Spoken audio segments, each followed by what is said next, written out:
The devil deceives through discussions because he wants to contaminate decisions. He wants to intoxicate the sobriety of our decision making. Why? Because he wants to steal your time. It's about time. That's what it's about. It's about time. It's about time. It's about time. Why else does the enemy send you distractions? Because he wants you to waste your time on the distraction. Because whatever you focus on, you're paying with your time. It's about time. It's about time. It's about time. The devil never hits what he wants. Please hear me. He never hits what he wants. If he hits your car, it's not because he wants it. He can't drive. If he hits your marriage, it's not because he wants your spouse. Sometimes they get on his nerves too. If he hits your job, it's not because he wants to work there. He's doing all of that to see, does all of those things have your faith? So if I hit your transportation, if I hit your relationships, if I hit your money, will that take your faith? He never hits what he wants. He sends distractions because he wants you to waste time. It's about time. It's about time. He sends traps dressed up as opportunities because he hopes that you view that as a promotion from God versus a satanic trap because he's trying to get you to waste time. He has things that sometimes speak doctrine, but then other times speak heresy. Why? To confuse you. Because confusion is a time waster. This is so powerful, y'all. It's all about time. Time. I want them to waste their time. If I can get them distracted in time, they'll never be a threat to me while they're in time. So I'm going to try to get them to waste their time. It's the opposite for the kingdom. Why does God give us wisdom? To protect your time. Why does God give us instruction? So that we can steward our time. Why does God give all of us a purpose? So that we can be fruitful with our time. Are y'all getting this? It's all about timing. I want us to see this text in Acts chapter 1, verse 7. Acts chapter 1, verse 7. When the disciples rode upon Jesus, and like, okay, good. You the Lord, you resurrected from the grave. Okay, great. Are you about to restore the kingdom now? Look at what Jesus tells them.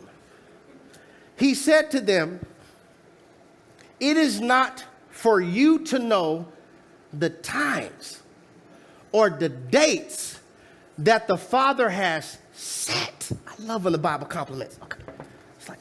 It's not for you to know what time the Father has set by his authority. All you have to do is obey and maximize the use of your time until you run into your point. Every season of your life has a different point, meaning a different appointment. There were people that I was supposed to meet this year. That was a point. There are people you're supposed to meet next year. That's a point. If you waste time, you missed your points.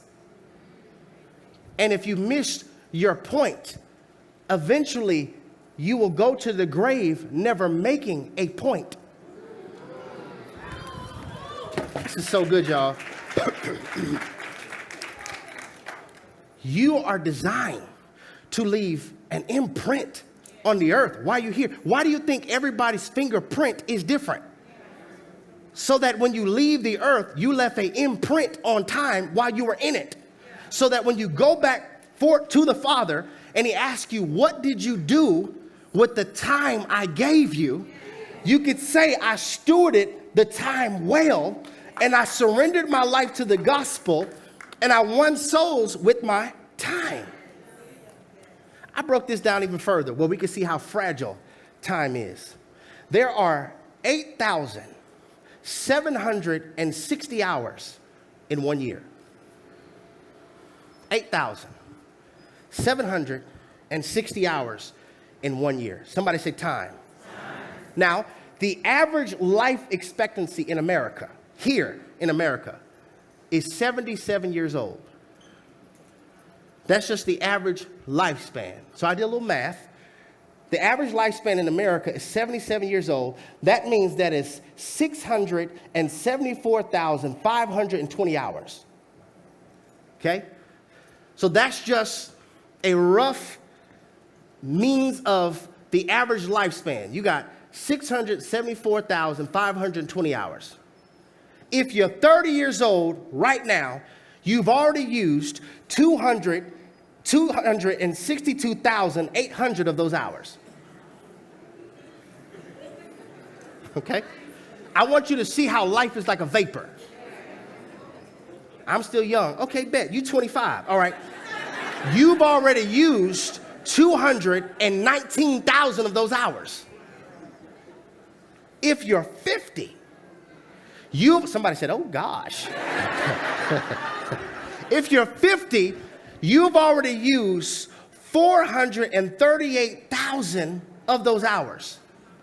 All of that math to simply tell you this: wasted time equals wasted life.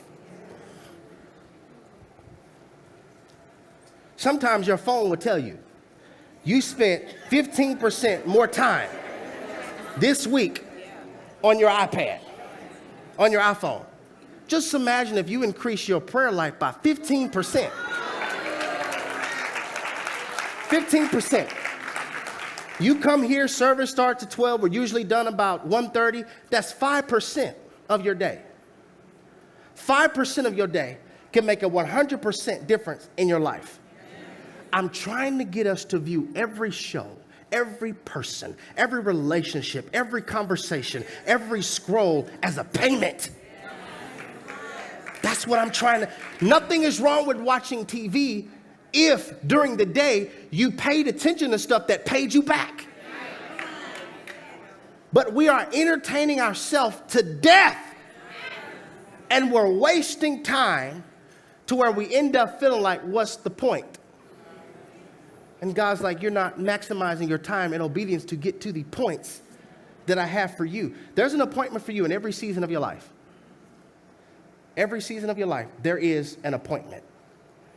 So as I'm looking at this, I'm like, man, time doesn't wait for you to discover your calling. This is why Ecclesiastes 12:1 says, remember your Creator. When? In the days of your youth. Because your time is not waiting for you to obey. It's not waiting for you at all. Life is like a vapor. Here one moment, gone the next. Y'all don't believe me? How in the world is Thanksgiving Thursday? I feel like I was just preaching Planet 4 months ago. Josiah, our son, is 7 months this week. Like time is gone. You don't have time to waste time. Can I get us to say this over our life? And everybody watching, could you put this in the room in all caps? Can I get us to say, Father, give me the wisdom and obedience to remove anything that's causing for me to waste time. No season is wasted. One more time. We need to decree this over ourselves, y'all. Father, give me the wisdom and obedience to remove anything. Y'all sway your hand. Remove anything that's causing for me to waste time. No season is wasted. That's how we have to live. To where no season is wasted. The Lord appointed a set time. Tomorrow, I will do this in the land. There is a time for everything. Everything. A season for everything under the heavens. March around the wall for 6 days, one time a day. And then on the seventh day, you shout. You give me praise. I'm not concerned about the praise part. I think the church has done a great job teaching us how to shout, teaching us how to clap, teaching us how to jump, teaching us how to dance, teaching us how to knuck and buck in pews. I think we've done a wonderful job teaching people how to praise. My concern is the obedient part, though. That's my concern. Will you obey when you don't understand? Obey. You don't like it? Obey. It doesn't feel good? Obey. You're 35 and don't have a prospect for marriage? Still obey. Keep your legs closed. Trust God's timing. Will you still obey when it's uncomfortable? Y'all see how quiet it's getting? Will you still obey? If I say give God praise, everybody turn. If I start talking about obedience, we get quiet. God said, I want your obedience. Your songs don't impress me. Your dancing, that's great. That doesn't impress me. I want your obedience, because if you obey, I will blow your mind. If you obey, I will cause walls to fall. If you obey, I will cause you to enter into seasons where my goodness is so good to you that it will blow your mind. If you obey, I can pour out my favor on your life. If you obey, you can shift from enduring to enjoying. If you obey, I know you're under attack, but you're also under the blood. Will you obey? I'm not preaching trying to be popular. I don't care about a following. The same people who follow will destroy me if I ever have a humanity moment. I understand that people holler, "Hail Hosanna in the highest," and then a few days later, crucify him. I'm not doing this for the applause of men. I'm doing this out of obedience to God. If I don't preach, I suffer. If I don't preach, my fire is shut up in my bones. If I don't preach, I don't feel like I have a meaning. If I don't preach, I don't feel like I have a purpose, because that's what I'm called to do. When you are passionate about what God called you to do and you're obedient, you can care less what people say. Stop listening to people who don't have to deal with the consequence of your disobedience. They don't have to deal with what you're going to have to deal with if I obey. And when God doesn't have your attention, he knows how to disturb what does. And I don't ever want to be in a place where God's trying to get my attention because I'm not obedient. God said, as we end this year, we need to talk about timing, because so many sermons have put timing just on me, as though timing is not tied to their obedience. It's obedience. This pine cone right here, I shared this and planted. This pine cone right here has a forest already on the inside of it. Already, right now, this contains a forest on the inside of it. But the only way you get to that point, the only way you get to that season, is it has to go through storms, protection, planting, and time. Trying to give you a revelation. You have something on the inside of you that God has called for you to do. A lot of us, we understand we're going to have storms, but we don't protect our time. I got to guard my peace. How about guard your time? Guard your time. We're going to stay out kind of late. I'm not. I'm leaving at 7:30. I don't know if it's because I'm getting older or something, but naps hit different. They hit different. The same things that my parents used to say, go to your room and take a nap. I'm like, Lord, if I could go to my room and take a nap. It's okay. You got to have adversity. You have to. Stop counting it strange. You have to have that part. That's not just adversity, that's watering. Remember the sermon, Enjoy the Rain? You need the rain to get to the forest, but you have to protect your time. Then the next phase, after you protect your time, you have to be faithful somewhere. I don't get to 2 if I'm not faithful at 6. Is this making sense? I don't get to 7 if I wasn't faithful at 6. I have to be planted. What is that? God put in me some roots of faithfulness, of endurance. I know that you're ready to go out and lift weights for the kingdom, but can you run marathons? I know that you have faith, but how long is it? I got great faith, but do you have faith that can last till 2? Do you have faith that can wait 25 years, Abraham, until I give you the promise? Do you just have faith, or do you have long faith, endurance faith? When you have that, you reach the timing. What I'm tired of seeing It used to be my favorite show. Now it kind of bothers me. I used to love First 48.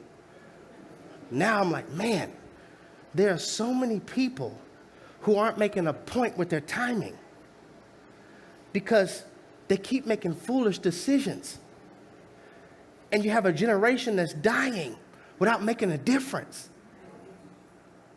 You're here to fix the problem. When you die, the problem should be gone because you fixed it.